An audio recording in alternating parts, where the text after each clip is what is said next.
The Beggar Triplets saw a millionaire and shouted, "Daddy, you are our father." When he saw the mark on his arm, he was completely speechless. Subscribe to the channel to follow more exciting stories like this one. Martha Wilson's small craftsman house on the outskirts of Boston had always been a sanctuary of warmth, despite its modest appearance. On this particularly bitter December evening, as snowflakes danced through the air, the elderly woman sat in her favorite rocking chair, watching through frost-kissed windows as the last rays of sunlight painted the sky in watercolor hues of purple and orange. Her arthritis-worn hands clutched a worn photo album, its pages filled with memories of a life well lived, though sometimes tinged with loneliness. The quiet of her evening routine was interrupted by a sound she initially mistook for the wind, a soft whimper, barely audible above the winter's whisper. Martha set aside her album and approached the window, her well-worn slippers shuffling across the hardwood floor. The sound came again, more distinct this time, unmistakably human. Opening her front door, Martha peered into the gathering darkness. There, huddled together on her snow-dusted porch, were three identical little girls, no more than 8 years old. They wore matching blue dresses, now damp from the snow, and their dark hair fell in identical curls around their cherubic faces. Their eyes, wide and frightened, looked up at her with a mixture of hope and trepidation. "Oh, dear Lord," Martha whispered, her heart clenching at the sight. Come in quickly, little ones. You must be freezing." She ushered them inside, noticing how they moved as one unit, hands clasped together, unwilling to separate even for a moment. In the warm light of her living room, Martha could see them clearly for the first time. They were beautiful children, with olive skin and eyes the color of honey. Despite their disheveled appearance, there was something undeniably elegant about their features, something that spoke of good breeding despite their current state. "I'm Emma," said the one in the middle, her voice steady despite her chattering teeth. "These are my sisters, Sophia and Olivia." She gestured to her left and right, respectively. Martha noticed how Emma positioned herself slightly in front of her sisters, a natural protector despite her young age. "Where are your parents, sweethearts?" Martha asked gently, already moving to gather blankets from her linen closet. The girls exchanged glances, a silent conversation passing between them. "We don't have any," Sophia, the one on the left, whispered. Her voice cracked slightly, and Olivia squeezed her hand in support. "The lady at the shelter said we couldn't stay there anymore. They're too full." Martha wrapped each girl in a warm blanket, her heart breaking at their story. As she helped Olivia adjust her blanket, something caught her eye. A distinctive birthmark on the child's hand, shaped like a perfect star. Looking at the other girls' hands, she saw they each bore the same mark in exactly the same place. "Are you hungry?" Martha asked, pushing aside her questions for the moment. Three heads nodded in unison. "Well then, let's get some hot soup in you, and then we can talk more." As she heated up her homemade chicken soup, Martha watched the girls from the kitchen. They sat close together on her old floral sofa, whispering to each other and occasionally glancing around the room with curious eyes. The way they moved in sync, finished each other's sentences, and seemed to communicate without words was remarkable. They were clearly more than just sisters. They were part of each other in a way Martha had never seen before. The soup seemed to revive them, bringing color back to their cheeks and a bit of sparkle to their eyes.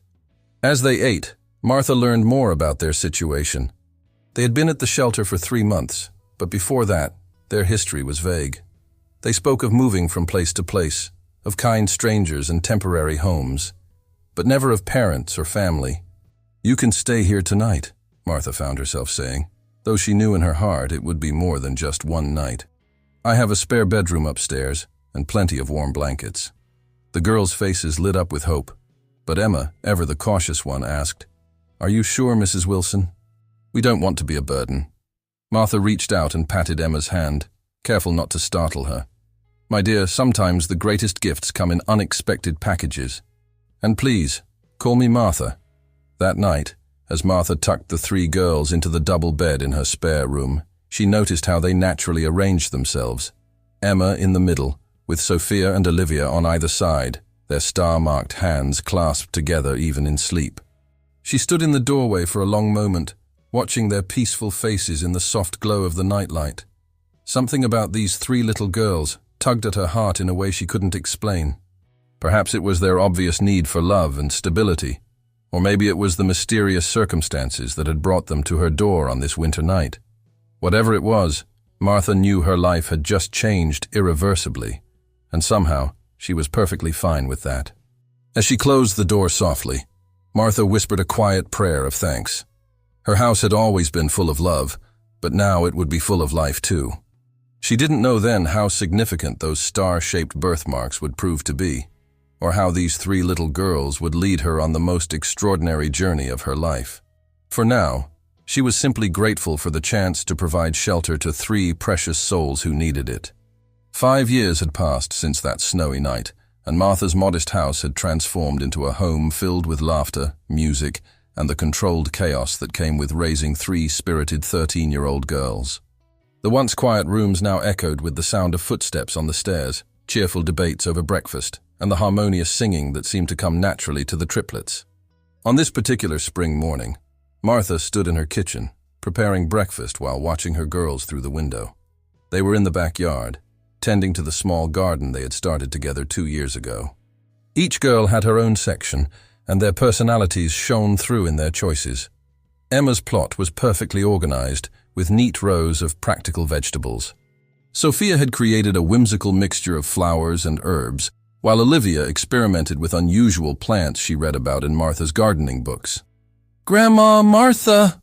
Sophia called out, rushing into the kitchen with soil-stained hands and an excited smile. "The roses you helped me plant are starting to bloom." She was the most affectionate of the 3, always ready with a hug or a kind word.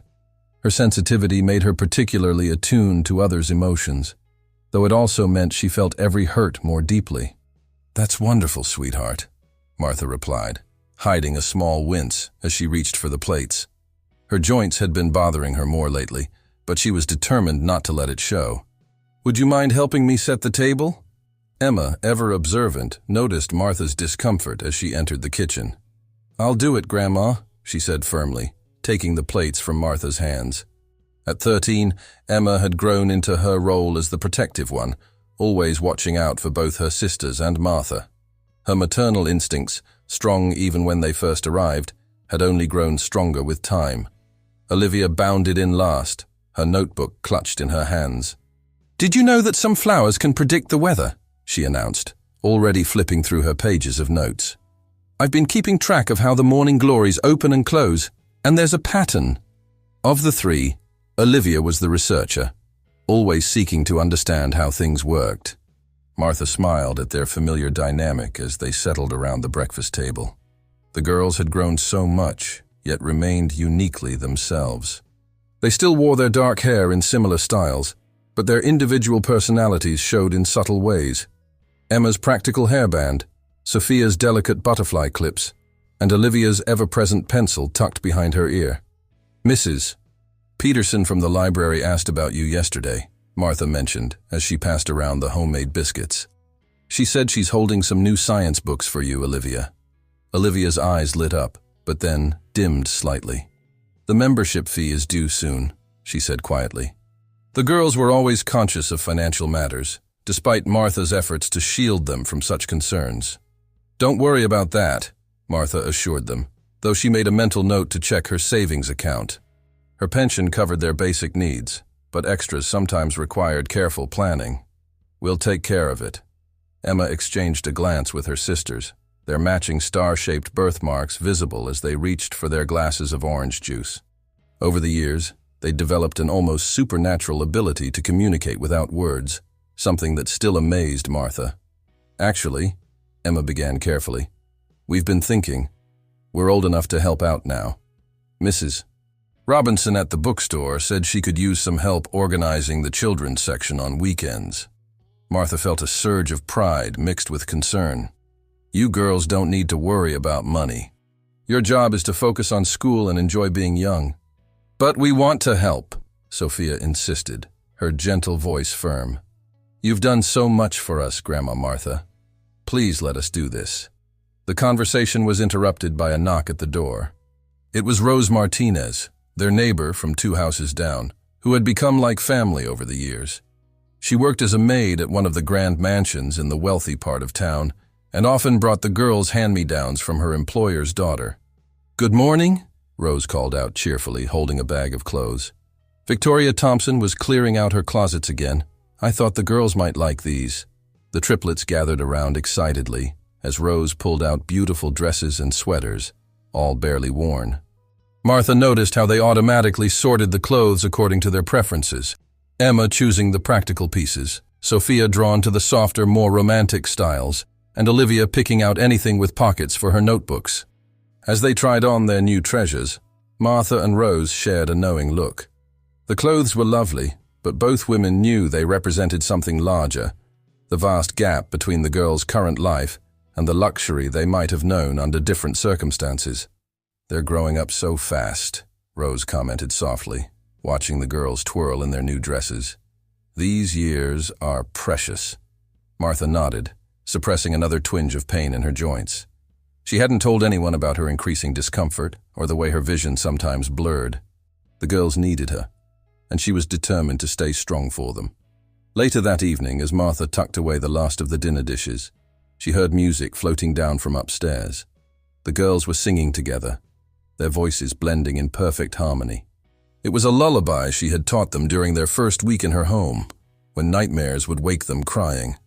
Now it was their nightly ritual, a reminder of how far they had come from that snowy evening on her porch.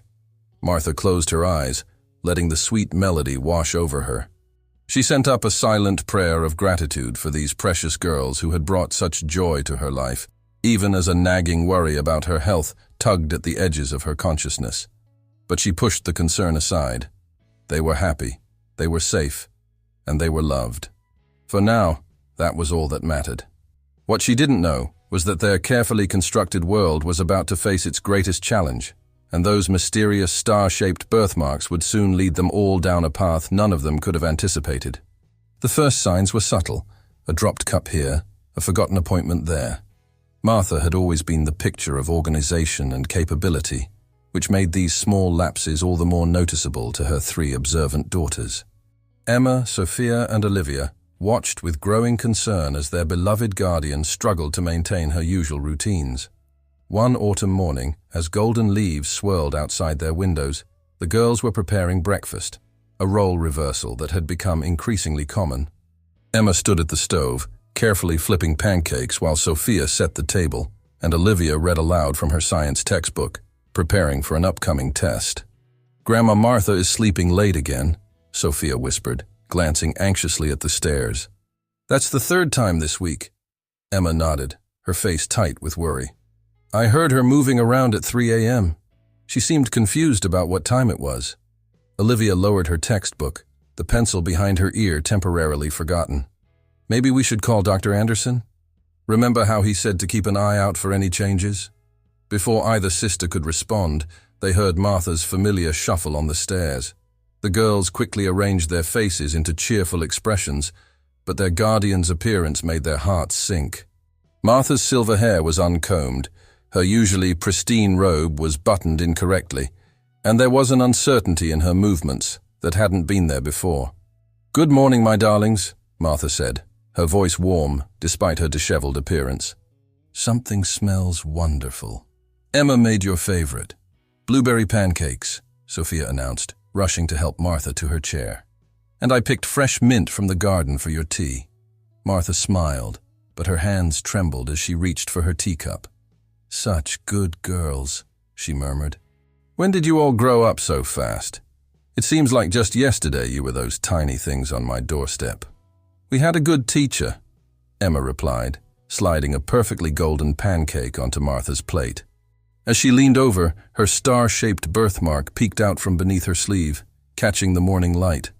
Martha's eyes fixed on the mark, and for a moment, something like recognition flickered across her face. "Those stars," she said softly. "They've always been special, haven't they? Sometimes I think I've seen that shape before, somewhere important." The sisters exchanged quick glances. Martha had never mentioned recognizing their birthmarks before. Olivia, always the curious one, was about to ask for more details when Martha's teacup slipped from her grasp, shattering on the floor. Oh dear, Martha fretted, trying to stand. I'll clean that up. No, please sit, Grandma, Emma said firmly. We'll take care of it. As Sophia rushed for the broom and dustpan, Martha's face crumpled in frustration. I don't know what's wrong with me lately, she confessed, her voice small. Everything feels fuzzy around the edges. The girls gathered around her, their breakfast temporarily forgotten. Nothing's wrong with you, Sophia insisted, her gentle nature shining through. You're just tired. You've taken care of us for so long. And now we'll take care of you, Olivia added, her usual academic enthusiasm replaced by fierce determination. Later that afternoon, while Martha napped in her favorite chair, the sisters held a council of war in their shared bedroom. The space, like their relationship, had evolved over the years. 3 identical beds were arranged in a triangle, their headboards meeting in the center of the room. The walls were covered with a mixture of their interests: Emma's motivational quotes, Sophia's artistic drawings, and Olivia's scientific diagrams. We need to do something, Emma declared, pacing between the beds.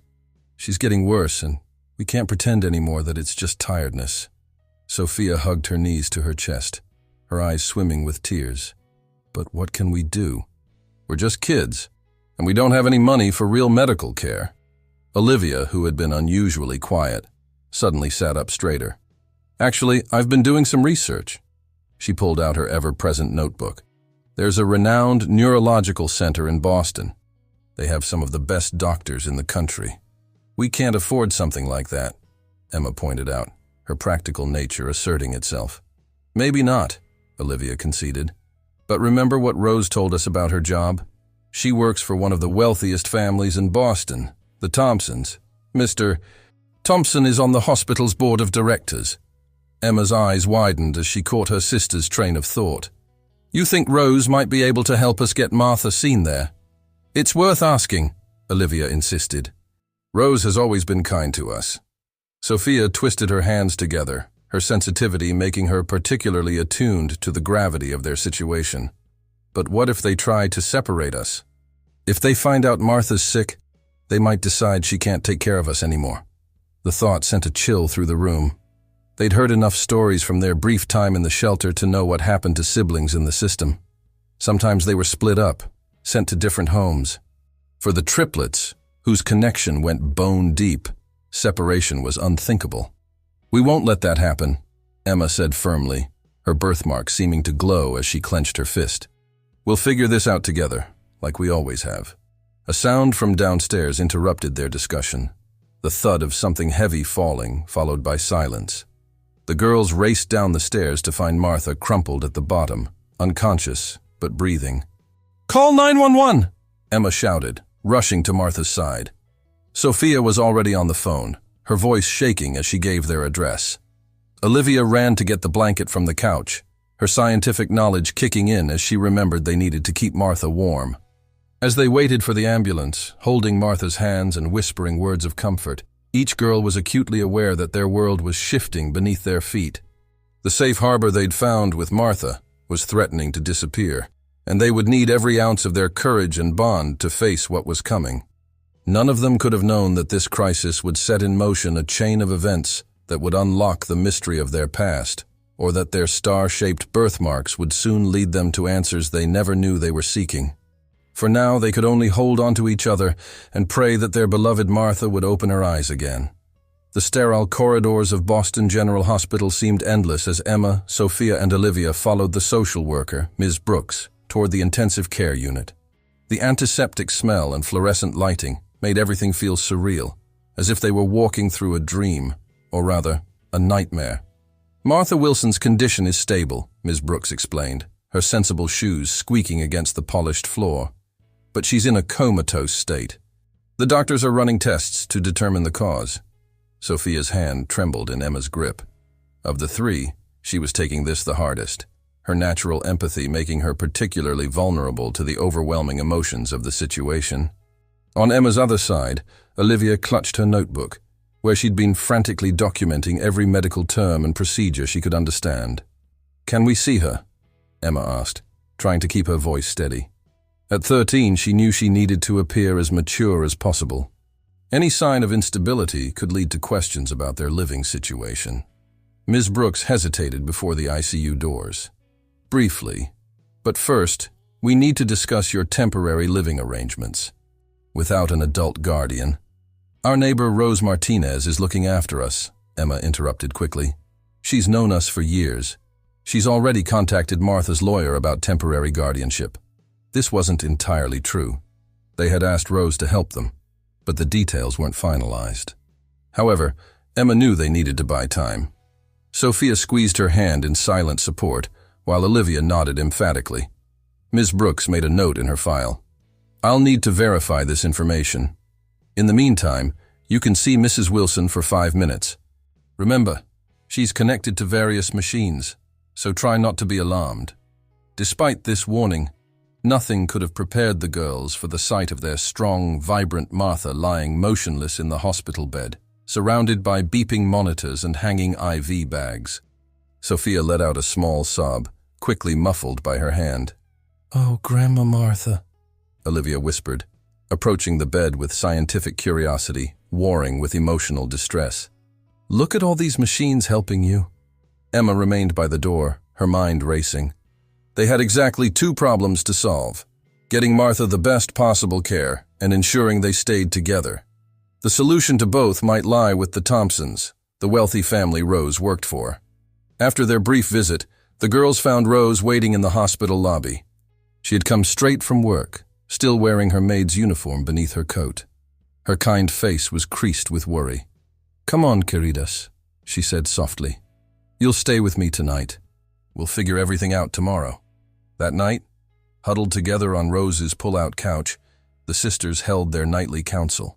Through the thin walls, they could hear Rose making phone calls, her voice rising and falling in Spanish as she tried to rally support from her network. "The regular doctors aren't enough," Olivia declared, flipping through her notebook. "Martha needs specialists, the kind they have at the Thompson Neurological Center." "But how can we possibly afford that?" Sophia asked, her voice hoarse from crying. "We barely have enough savings for regular hospital bills." Emma sat up straighter, her birthmark catching the light from the street lamp outside. "Maybe we don't need money. Maybe we just need to get Mr. Thompson's attention." "The hospital board member?" Olivia's eyes widened. "But how?" "Rose says he comes to inspect the mansion every Thursday morning," Emma explained. "If we could just talk to him, explain our situation." "That's in 2 days," Sophia noted, hope creeping into her voice. "But would he really help strangers?" "We have to try," Emma insisted. "Martha would do the same for us. Remember the night she found us? She took in 3 strange children without hesitation. The next day was a blur of activity. Rose had to work, but she arranged for them to visit Martha during afternoon visiting hours. The girls spent the morning making plans, with Olivia researching the Thompson Neurological Center and its success rates, Sophia practicing what she would say to appeal to Mr. Thompson's emotions, and Emma coordinating their strategy. During their hospital visit, they noticed Martha's condition remained unchanged, but what caught their attention was a conversation between 2 doctors outside her room. "The symptoms suggest something treatable," one doctor said, "but we need more sophisticated testing equipment to be sure. The kind they have at Thompson. Insurance won't cover that," the other replied, shaking his head. "Not for basic Medicare patients." The girls exchanged meaningful looks. Their plan to approach Mr. Thompson wasn't just their best hope. It might be their only hope. That evening, Rose returned from work with unexpected news. "Mr. Thompson has moved his inspection to tomorrow morning," she said. "Victoria, his wife, is having some special event this weekend, and she wants everything perfect." The girls' carefully laid plans crumbled. They had counted on having another day to prepare. "Then we go tomorrow," Emma decided. "We'll leave before dawn to catch him." "But it's supposed to rain tomorrow," Sophia worried, looking out at the gathering clouds. "We can't wait," Emma insisted. "Martha needs help now." Late that night, as Rose slept, the girls prepared for their mission. They put on their best clothes, the ones Rose had brought them from Victoria Thompson's closet. Emma made sure they each had their school IDs, and Martha's medical information.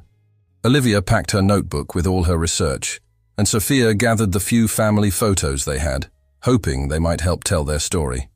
As they lay down to sleep, the sisters held hands in their familiar triangle formation, their star-shaped birthmarks aligned. None of them could have known that these same marks would soon unlock a truth beyond their wildest imaginations, or that their desperate plan would set in motion events that would change their lives forever. "Whatever happens tomorrow," Emma whispered in the darkness, "we stick together."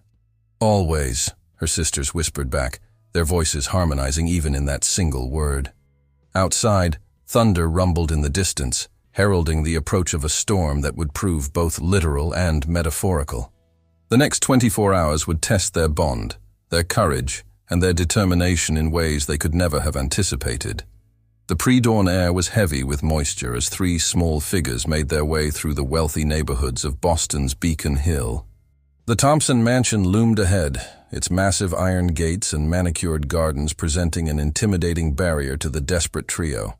Emma, Sophia, and Olivia huddled together beneath a single umbrella, their best dresses already dampened by the misty air. They had left a note for Rose, not wanting to worry her, but knowing she would have tried to stop them if she'd known their plan. "There's the service entrance," Olivia whispered, pointing to a less ornate gate on the property's eastern side. She'd memorized the mansion's layout from Rose's descriptions. "Rose says Mr. Thompson always starts his inspections there at exactly 7 a.m. "We have 20 minutes, Emma calculated, checking the small watch Martha had given her for her last birthday. The memory of Martha made her throat tight, but she pushed the emotion down. They needed to focus. Sophia, ever attuned to her sister's feelings, reached for Emma's hand. "She'd be proud of us for trying," she said softly. "No matter what happens." The first drops of rain began to fall as they positioned themselves near the service entrance. Emma had chosen their spot carefully, visible enough to be seen but not so close as to appear threatening. They were, after all, just three young girls in their best dresses. "Remember," Emma whispered. "Olivia, you start with the medical facts. Sophia, you show the photos and tell him about Martha. I'll handle the practical details about insurance and costs." Thunder rumbled overhead as a sleek black car pulled up to the main gates. The girls' hearts pounded in unison as they watched Richard Thompson step out, his tall figure imposing in an expensive suit. He carried a black umbrella and wore an expression of stern concentration. "Now," Emma breathed, and the sisters moved forward as one. "Mr. Thompson," Olivia called out, her voice clear despite her nerves. "Please, sir, we need your help." The businessman turned, surprise flickering across his distinguished features. For a split second, something like recognition passed through his eyes, but it vanished so quickly the girls couldn't be sure they'd seen it. "This is private property," he said firmly. "How did you get in here?" "Please, sir." Sophia stepped forward, holding out the photos with trembling hands. "Our grandmother is very ill. She's in Boston General, but they say she needs special care, the kind they have at your neurological center." Rain began to fall in earnest now, fat drops splattering against their single umbrella. Mr. Thompson's expression softened slightly as he took in their appearance. Three identical girls in slightly damp dresses, clutching documents and photos. "Where are your parents?" he asked, his voice less stern. "We don't have any," Emma replied, fighting to keep her voice steady.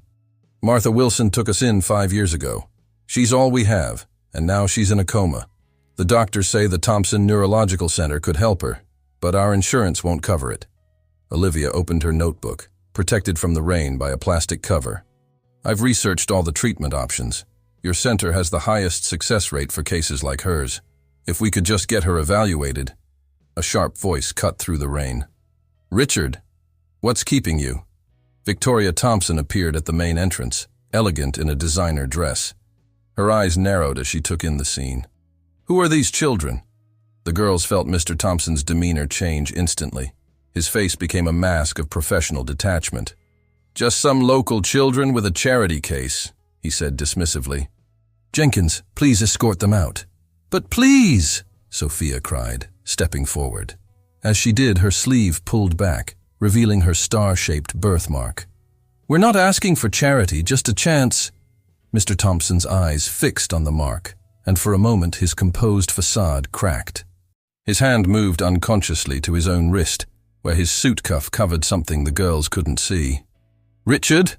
Victoria called again, her voice sharp with curiosity. "Girls," Mr. Thompson said quietly, his voice strained. "While I sympathize with your situation, this is not the appropriate way to seek medical care. Please contact the hospital's social services department." He turned away abruptly, his movements stiff. "Wait," Emma called out desperately, but security guards were already approaching. The girls had no choice but to retreat. They stood outside the gates as rain poured down, their single umbrella offering little protection now. Through the iron bars, they watched Mr. Thompson disappear into the mansion, his straight back never turning. "Did you see?" Olivia whispered. "When he saw Sophia's birthmark, he recognized it," Emma finished. "But why? And why did he seem almost afraid?" The rain intensified, but the girls couldn't bring themselves to leave. They took shelter under a large oak tree across from the mansion, hoping Mr. Thompson might change his mind and come back out. Hours passed. Their clothes were soaked through, their teeth chattering, but still they waited. They watched as various delivery trucks came and went, as gardeners tended to the grounds despite the rain, as life continued behind those imposing gates while their own world seemed frozen in desperate hope. Maybe we should go," Sophia finally suggested, her voice hoarse and her lips taking on a worrying bluish tinge. "We can try again tomorrow." Emma shook her head stubbornly, though she herself was shivering violently. "Just a little longer." He has to come out eventually, but as afternoon turned to evening, even Emma had to admit defeat. The girls finally turned away from the mansion, their bodies aching with cold and disappointment. The walk back to Rose's apartment seemed endless, each step harder than the last. None of them noticed the curtain twitching in an upstairs window of the mansion, where Victoria Thompson stood watching their retreat with an unreadable expression. Nor did they see her husband in his study, staring at a small photograph hidden in his desk drawer, his fingers absently tracing a star-shaped mark on his own wrist.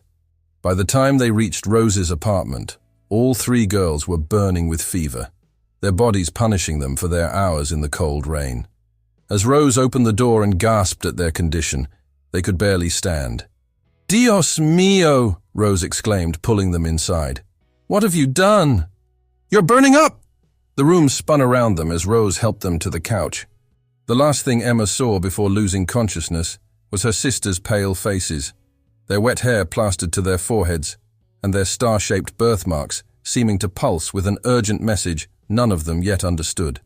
Rose Martinez stood in the elegant foyer of the Thompson mansion, her hands clasped tightly around an envelope containing her life savings. After 20 years of loyal service to the Thompson family, she had never asked for anything beyond her regular salary. But now, watching three precious girls fighting high fevers in her small apartment, she had no choice. "Mrs. Thompson will see you now," Jenkins, the butler, announced with his characteristic formality. Rose followed him to Victoria Thompson's private sitting room, her heart pounding. The elegant space, with its hand-painted silk wallpaper and antique furniture, had never felt more intimidating. Victoria sat at her writing desk, her perfect posture and expertly coiffed hair making Rose acutely aware of her own rushed appearance. "Rose?" Jenkins said it was urgent. Victoria's tone was polite but distant, the way one might address a familiar but not quite equal acquaintance. "Yes, Mrs. Thompson. I need to ask for a loan." Rose's voice trembled slightly. "I've never asked for anything like this before, but it's an emergency." Victoria's perfectly shaped eyebrows rose. "A loan? How much are we talking about?" $20,000, Rose said, forcing the words out. She quickly continued before her courage failed. "I have $5,000 in savings here as a down payment, and I'll work extra hours, weekends, holidays, whatever it takes to repay it." $20,000? Victoria set down her pen. "That's quite substantial. What could possibly require such an amount?" Rose had prepared for this question. She couldn't reveal the full truth, that 3 sick children needed specialized medical care. Mr. Thompson's strange reaction to the girls yesterday, made her cautious about mentioning them. "It's for medical treatment. For my family," she said instead, the words technically true. Victoria studied her longtime maid carefully. "You've never mentioned having family in Boston." "They're recent arrivals," Rose managed, her conscience twisting at the partial truth. "Please, Mrs. Thompson. I wouldn't ask if it wasn't desperate." Something in Rose's voice must have conveyed her sincerity, because Victoria's expression softened slightly. "Let me discuss this with Richard. Wait here." As Victoria left the room, Rose sank into one of the delicate chairs, her legs weak with anxiety. Her mind wandered to the scene she'd left at her apartment, where her elderly neighbor Mrs. Chen was watching over the triplets. The girls' fevers had spiked dangerously high during the night, their breathing labored, and their usual vibrant energy completely drained. The local clinic doctor had diagnosed severe pneumonia, prescribing expensive antibiotics and warning that without proper treatment, their condition could deteriorate rapidly. The cost of the medications alone would drain Rose's savings, leaving nothing for Martha's care at the neurological center. Victoria's return startled Rose from her worried thoughts. The elegant woman carried a leather checkbook and a formal-looking document. "Richard agrees to the loan, with conditions," Victoria announced, her tone businesslike. "The money will be advanced against your future salary, with minimal interest. However, you'll need to sign this agreement committing to at least 5 more years of service." Rose's hands shook as she accepted the pen Victoria offered. 5 more years of service, essentially binding herself to the Thompson household until she was well into her 60s. But what choice did she have? "There's one more thing," Victoria added as Rose signed. "Richard insists that half the loan be paid directly to whatever medical facility you're using. For tax purposes, he says. You'll need to provide the details." Rose's heart sank. How could she explain that the money needed to be split between Boston General and the local pharmacy? But again, Victoria surprised her. "Unless, of course, you'd prefer the entire amount in cash. I imagine there might be various expenses beyond just the medical bills."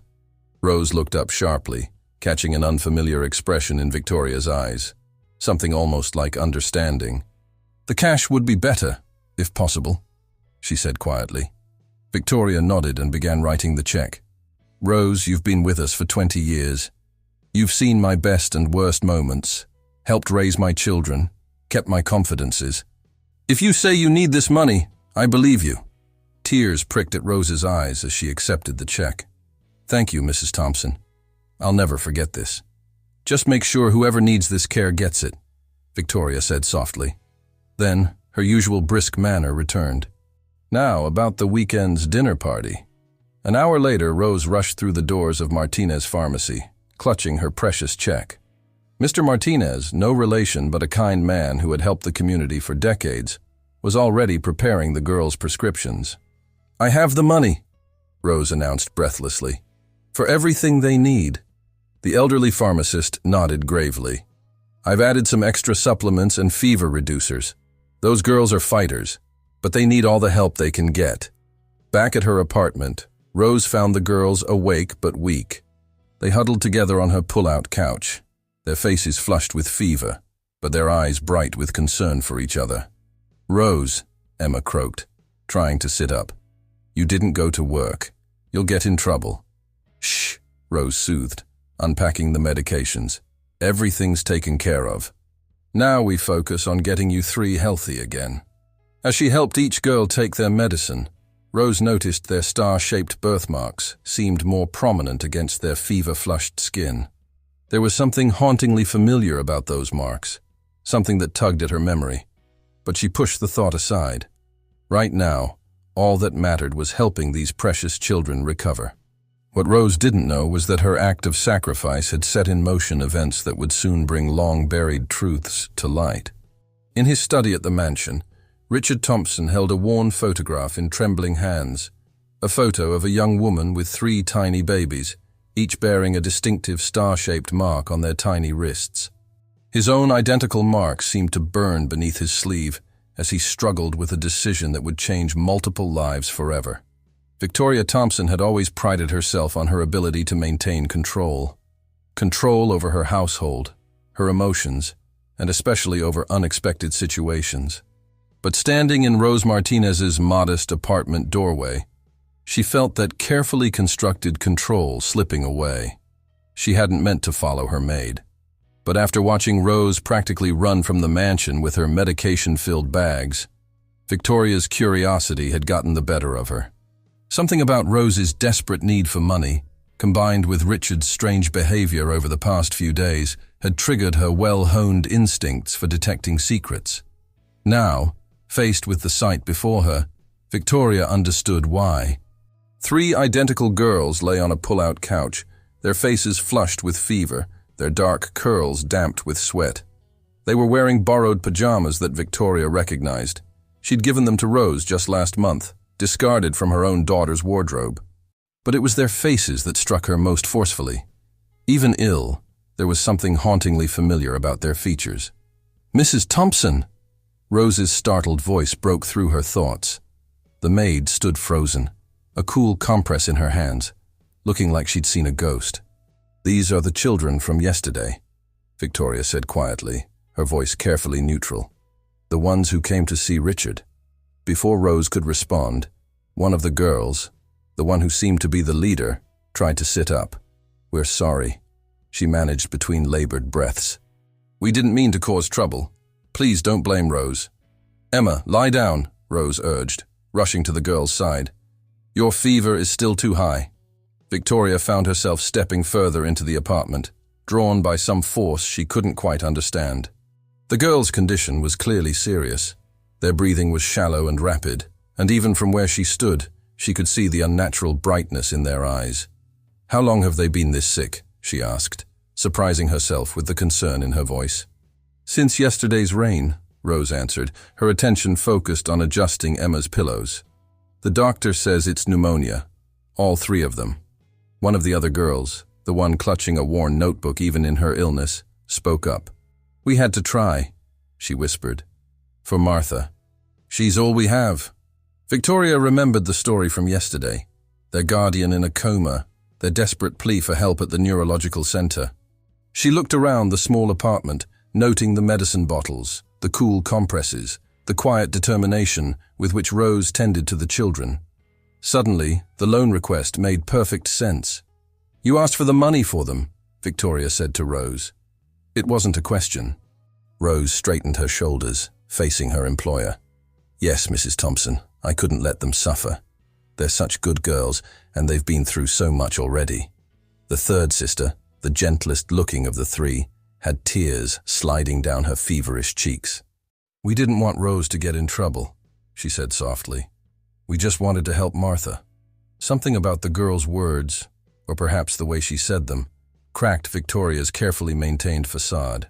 She thought of her own daughter, safe and healthy in their mansion, and how she would move heaven and earth to protect her if she were ill. Making a decision that surprised even herself, Victoria pulled out her phone. "Dr. Harrison? Yes, I need you to make a house call immediately. It's an emergency."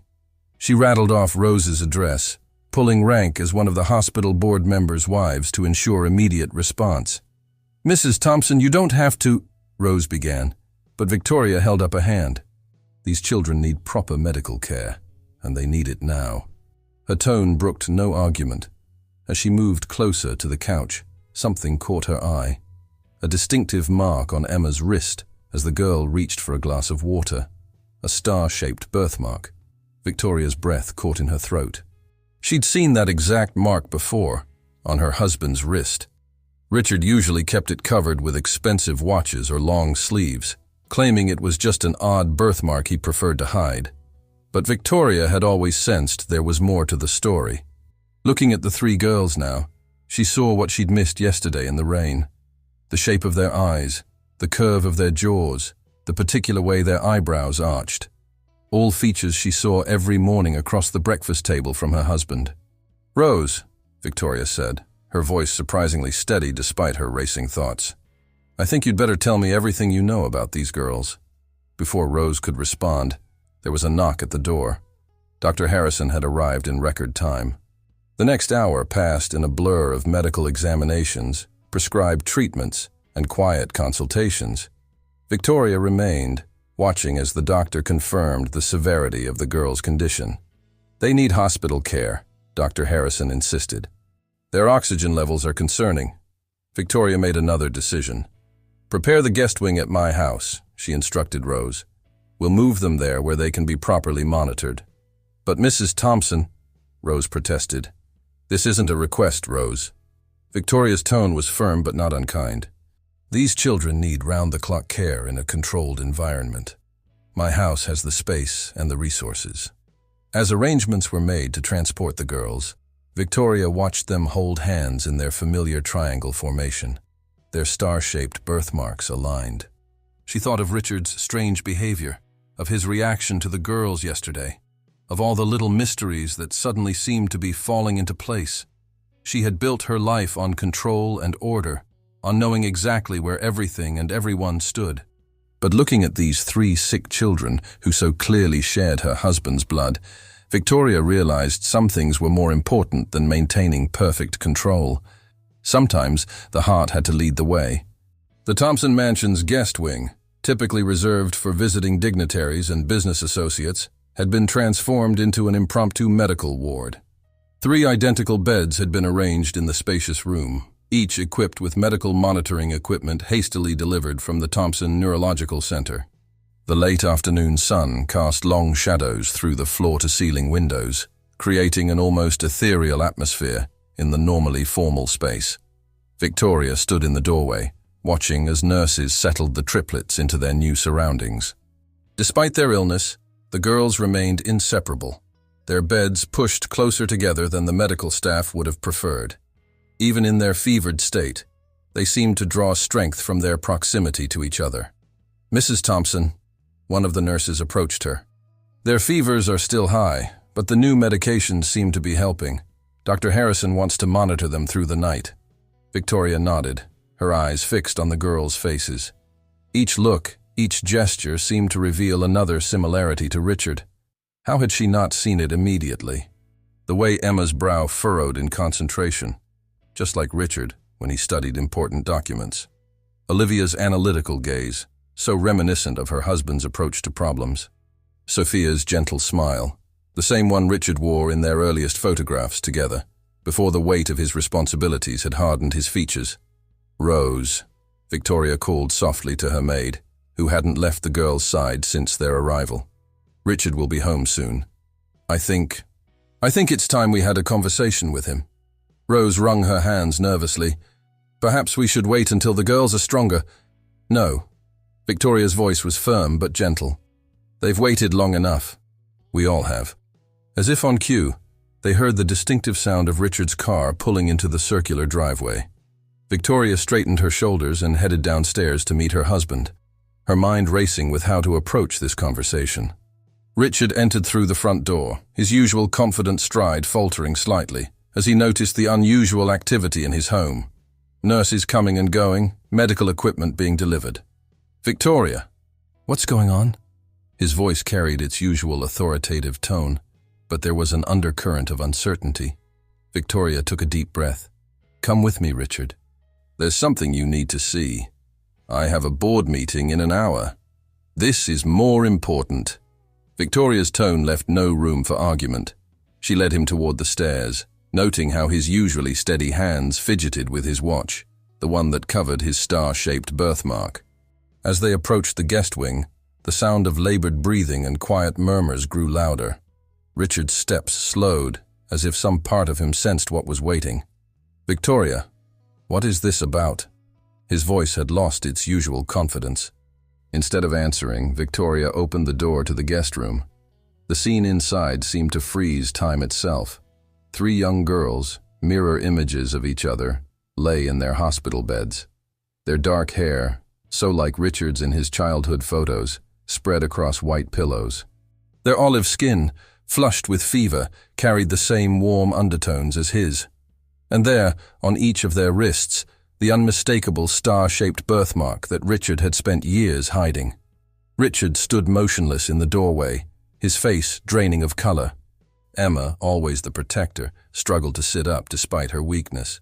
Her movement caused her sleeve to slip, fully revealing her birthmark. "Mr. Thompson," she began, her voice hoarse but determined, "we're sorry to impose, but Richard wasn't listening. His eyes were fixed on the birthmark, his hand unconsciously moving to his own wrist. With trembling fingers, he removed his watch, revealing the identical mark he'd hidden for so long.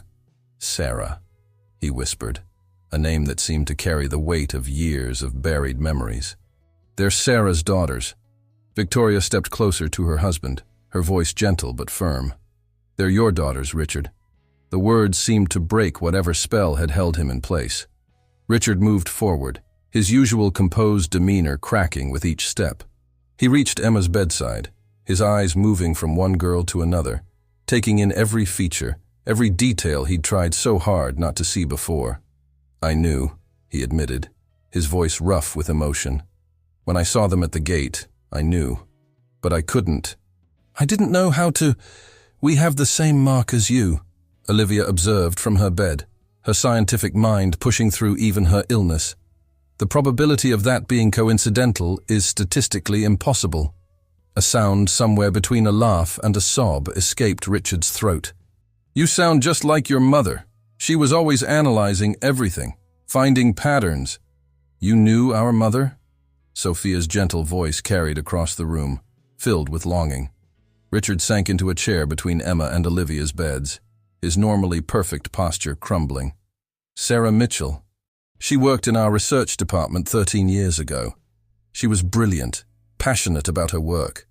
We fell in love, but I was already engaged to Victoria. When Sarah told me she was pregnant, I didn't handle it well. She left to protect us, Emma realized, her fever-bright eyes showing understanding beyond her years. She didn't want to cause trouble.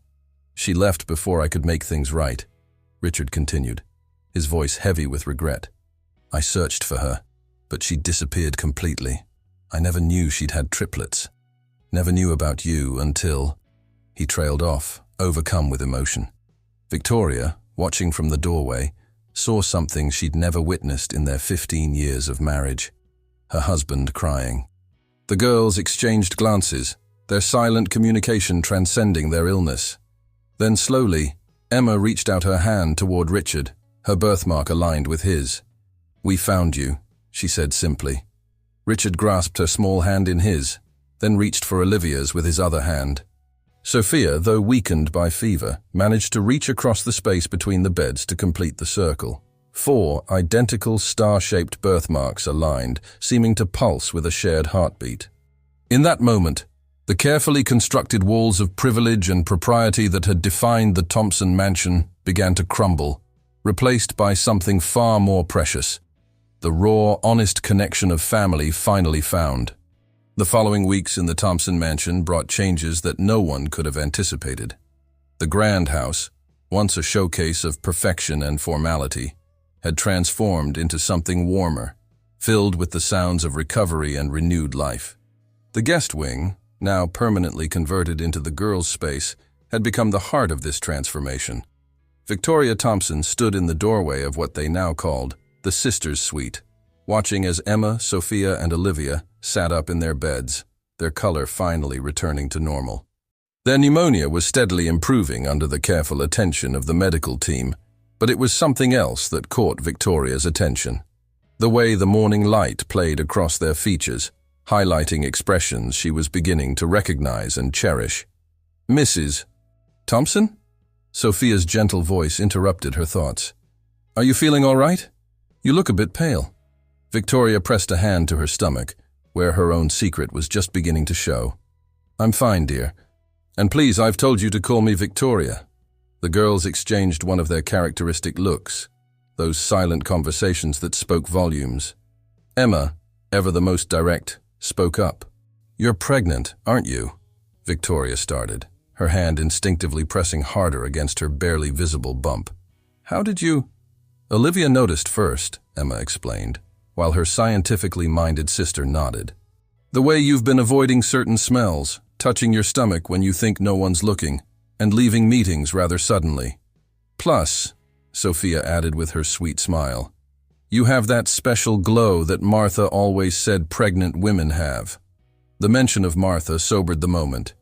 The elderly woman remained in her coma at Boston General, though she'd been transferred to the Thompson Neurological Center for specialized care. The girls visited her every day, reading to her and sharing stories of their recovery. Victoria moved further into the room, settling into the comfortable chair that had been placed between the beds. "Yes, I am pregnant. Richard and we've been hoping for this for a long time." She paused, studying their faces. "I hope this news doesn't make you uncomfortable." "Why would it?" Olivia asked, genuinely curious. "It's scientifically fascinating, actually. The baby will be our half-sibling, sharing approximately 25% of our DNA. Victoria felt tears prick at her eyes, these hormone-induced emotions still catching her off guard. "You're all so understanding. Most children in your position might feel threatened or displaced." Emma sat up straighter, her strength returning more each day. "We know what it's like to need a family. We would never want to deny that to anyone else. Besides," Sophia added softly, "Martha always taught us that love multiplies, it doesn't divide." Victoria found herself moving to sit on the edge of Sophia's bed, drawn by the girl's gentle wisdom. Over the past weeks, she'd found herself increasingly drawn to these three remarkable children. Their resilience, their intelligence, and most of all, their capacity for love, despite everything they'd been through, had begun to break down the walls she'd built around her heart. "Speaking of love," Victoria said, reaching for a large shopping bag she'd brought with her, "I thought you girls might like some new things for your room. Once you're fully recovered, we can decorate it properly." The girls' eyes lit up as Victoria began pulling out items, soft blankets in their favorite colors, framed photographs she'd had printed of Martha and the girls, and 3 identical silver picture frames. "These are for your bedside tables," Victoria explained. "I thought you might like to put special photos in them." Sophia traced the elegant frame with gentle fingers. Could we have a picture of you and Mr. Thompson too, for our collection?" Victoria felt her heart swell. "Of course, sweetheart.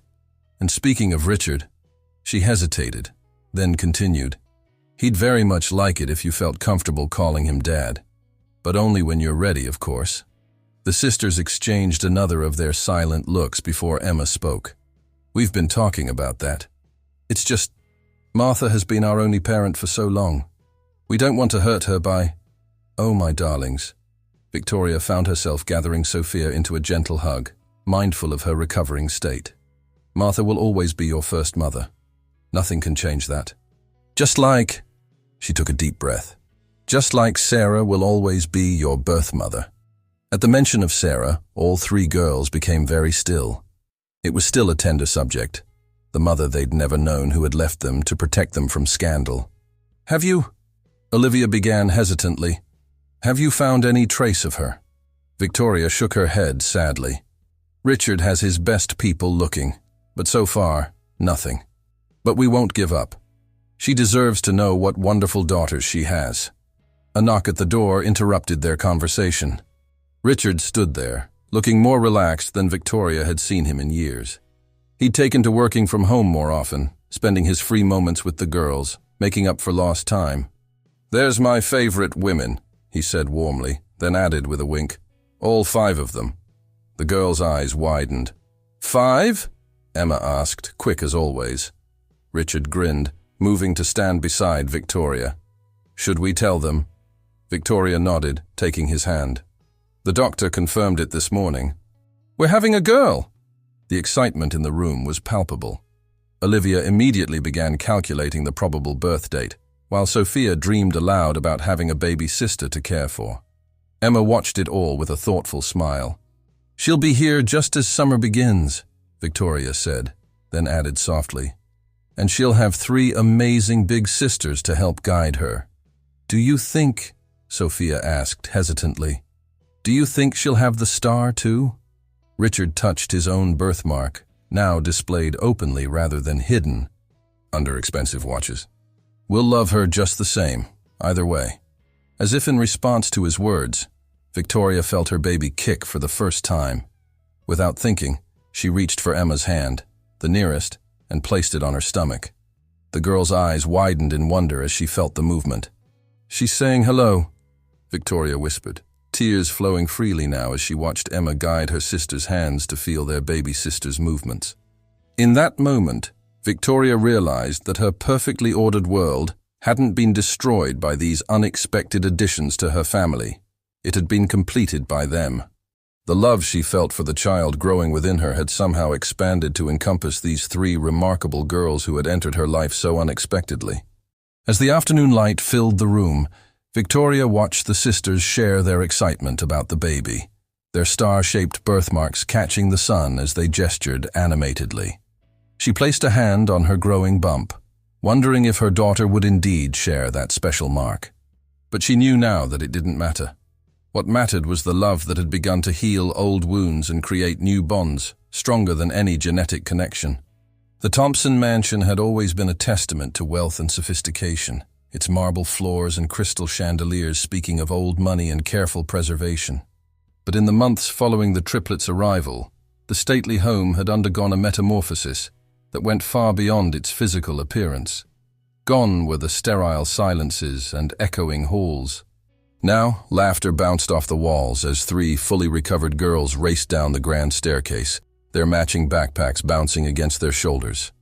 The once pristine living room had been rearranged to accommodate family game nights, with the antique coffee table now bearing cheerful marks from art projects and homework sessions. "Girls!" Victoria called from the kitchen, a room she'd never set foot in before the triplets arrived. Now it was her favorite space, where she practiced baking with Sophia's patient guidance. "Don't forget your science projects." "Got them," Olivia responded, patting her backpack. She'd taken charge of their joint presentation on stellar formation, a topic chosen partly because of their shared birthmark. The science fair banner she and her sisters had created was carefully rolled under her arm. Emma paused at the bottom of the stairs, her natural leadership showing as she did a final check of her sisters' preparations. "Notebooks?" "Check," her sisters responded in unison. "Permission slips for the field trip?" "Check." "Kisses for the baby?" This brought giggles as all three girls surrounded Victoria, placing gentle hands on her now prominent belly. At 7 months pregnant, she glowed with maternal contentment as she accepted kisses from each girl. "She's extra active this morning," Victoria commented, guiding their hands to where the baby was kicking. "I think she knows her big sisters are excited about something." "The science fair," Sophia explained to Victoria's belly. "We're going to tell everyone about stars today, little sister." Richard appeared from his home office, his tie slightly crooked, another change from his formerly impeccable appearance. He'd moved many of his meetings to virtual platforms, prioritizing morning breakfast with his family and evening homework sessions with the girls. "Did someone say stars?" he asked, showing off his own birthmark, which he now wore as proudly as his daughters did theirs. "That reminds me, I have something for you three." He pulled out 3 small velvet boxes. Inside each was a delicate silver necklace with a star-shaped pendant, tiny diamonds catching the morning light. "Dad!" Emma exclaimed, the word now coming naturally to all 3 girls. "They're beautiful." "But what's the occasion?" Olivia asked, examining her pendant with characteristic curiosity. Richard smiled, helping Sophia fasten her necklace. "Today marks 6 months since you came to live with us. I thought it deserved a celebration." Victoria watched as her husband helped each girl with their necklaces, marveling at how naturally he'd taken to fatherhood. The rigid businessman who once scheduled every minute of his day now spent hours listening to Olivia's scientific theories, attending Sophia's art classes, and supporting Emma's growing interest in business and leadership. The kitchen, once a showcase of unused professional appliances, had become the heart of their home. Sophia's hand-drawn family portraits hung on the refrigerator, while Olivia's science fair ribbons decorated one wall. Emma's carefully crafted family schedule, color-coded and detailed, held pride of place on a magnetic board. "Mrs. Chen is coming for dinner tonight," Victoria reminded them, as they gathered their things. Their elderly neighbor had become a frequent guest, her quiet wisdom and kind heart making her an honorary grandmother figure, while Martha remained in the hospital. "She's bringing those dumplings you love." "And Rose?" Emma asked, though she already knew the answer. Rose had become far more than an employee, her role evolving into something between aunt and fairy godmother. "Of course," Victoria assured them. "She's family." The word family still held a touch of wonder in the Thompson household. What had once been a simple legal designation had bloomed into something rich and complex, woven from threads of love, understanding, and shared experiences. Even the formal dining room had been transformed. The imposing mahogany table, once used only for business dinners, now hosted lively family meals where conversations flowed freely. Art supplies and textbooks mingled with fine china, and no one minded when milk was occasionally spilled on the antique tablecloth. "Oh!" Sophia exclaimed suddenly. "We almost forgot." She rushed to the family bulletin board, where a calendar marked important dates. With reverence, she updated the count. 63 days until the baby comes. The countdown had become a morning ritual, accompanied by growing excitement about their soon-to-arrive sister. The nursery, adjoining the girls' suite, had been a labor of love for the entire family. The sisters had helped paint constellations on the ceiling, while Richard had personally assembled the crib, a task that had provided hours of entertainment for everyone watching his usually confident hands fumble with the instructions. "Time for school," Richard announced, gathering his car keys. He'd rearranged his schedule to drive the girls himself each morning, treasuring these quiet moments with his daughters. As they headed for the door, Victoria caught a glimpse of their reflection in the hallway mirror. 3 growing girls in their matching necklaces, Richard with his arm proudly around them, and herself in the background, one hand resting on her growing belly. The image struck her as a perfect representation of their blended family. Not perfect in the way she'd once defined perfection, but perfect in its authenticity and love. The grand entrance hall, once designed to impress business associates, now held a wall of family photos. Pictures of the girls with Martha during happier times sat alongside new family portraits. There was even a space reserved for a photo of Sarah, should they ever find her. "We'll stop by the hospital after the science fair," Richard reminded the girls as they reached the car. Daily visits to Martha had become part of their routine, each girl taking turns reading to their beloved first guardian. As Victoria watched them drive away, she wandered into what had once been called the formal sitting room. Now it was simply the family room, its previously pristine white furniture covered with colorful throws, the coffee table bearing rings from hot chocolate mugs, and the walls adorned with a mixture of priceless art and children's drawings. She sat in what had become her favorite spot, a comfortable armchair with a perfect view of the garden.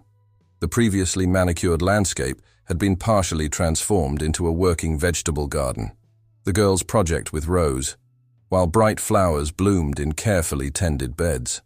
Placing a hand on her belly, Victoria felt her daughter kick and smiled. "You're going to love it here, little one," she whispered. "Your sisters have helped us turn this house into a real home." The morning sun streamed through the windows, catching the family photos on the mantel and making the girls' star-shaped birthmarks seem to glow in each image. Victoria realized that these marks, once hidden by Richard in shame, had become symbols of the love that had transformed their lives and their home forever. The private room at the Thompson Neurological Center had become a second home to the triplets. Over the months, they had transformed the sterile hospital space into something warmer, more personal. Hand-drawn pictures covered the walls, fresh flowers brightened the windowsill, and Martha's favorite quilt from home lay across her still form. On this particular afternoon, Emma sat in her usual spot by Martha's bed, reading aloud from Little Women, the book Martha had started with them years ago. Sophia worked on a new drawing for the wall, while Olivia updated the medical journal she'd been keeping since Martha's admission. And Joe said, Emma's voice trailed off as she noticed something different. Martha's fingers, which usually lay motionless, had twitched slightly. "Did you see that?" Her sisters were instantly alert, moving closer to the bed. Years of sharing every significant moment had taught them to trust each other's observations implicitly. "Her eyelids are moving too," Olivia noted, her scientific mind already cataloging the changes. "More than usual." Sophia reached for Martha's hand, her gentle nature making her especially attuned to subtle changes. "Her skin feels warmer, doesn't it?" The girls held their breath, watching intently. Martha's fingers moved again, more definitively this time, and her eyelids fluttered with increased activity. "I'm getting Dr. Harrison," Emma decided, always the first to take action. She rushed to the door, nearly colliding with Victoria, who was arriving for her daily visit. Careful, sweetheart. Victoria steadied herself, one hand protectively on her prominent belly. What's the hurry? It's Martha! All three girls exclaimed in unison. She's moving! Victoria's eyes widened, and she immediately pressed the call button for the medical team. Within minutes, Dr. Harrison and his staff were in the room, conducting various tests and assessments. The girls huddled together near the window with Victoria, their star birthmarks aligned as they held hands in their familiar triangle formation. They watched as the medical team worked, their hearts pounding with hope and anxiety. Her neural responses are strengthening, Dr. Harrison announced, studying the monitors. These are very encouraging signs. The specialized treatments we've been providing seem to be working. When will she wake up? Sophia asked, her voice trembling with emotion. Dr. Harrison's kind face softened as he looked at the anxious trio. Recovery from a coma isn't like in the movies, girls. It's usually a gradual process.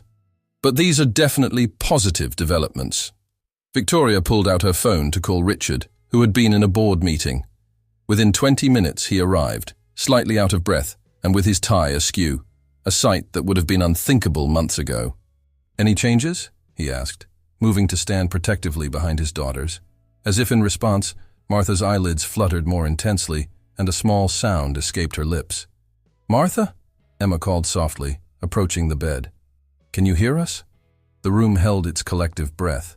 Martha's eyes opened slowly, unfocused at first, then gradually beginning to track movement. When they finally fixed on the three identical faces peering anxiously at her, a faint smile touched her lips. My stars, she whispered, her voice rough from disuse. Tears flowed freely as the girls carefully embraced their beloved guardian, mindful of the various tubes and monitors still attached to her.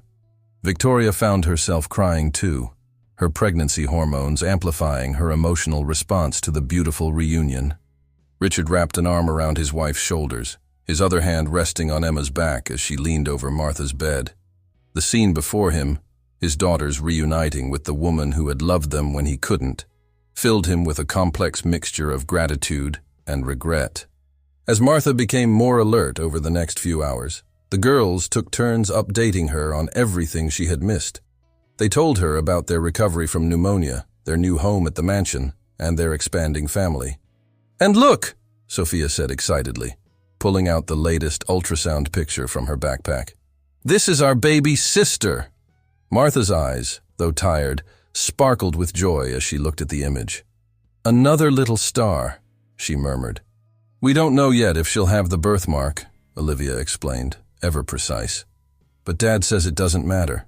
Martha's gaze shifted to Richard and Victoria, who stood watching from nearby.